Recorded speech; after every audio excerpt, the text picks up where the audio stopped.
Please kindly click on the red subscribe button below this video and subscribe to our YouTube channel. Thanks, God bless you as you do this.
Allahu Akbar.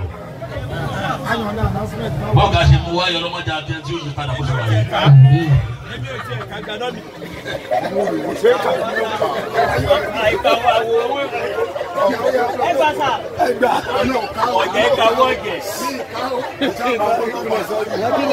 Ọ̀gá mi, alájà tó jẹ́ ní kákọ́ọ̀dù.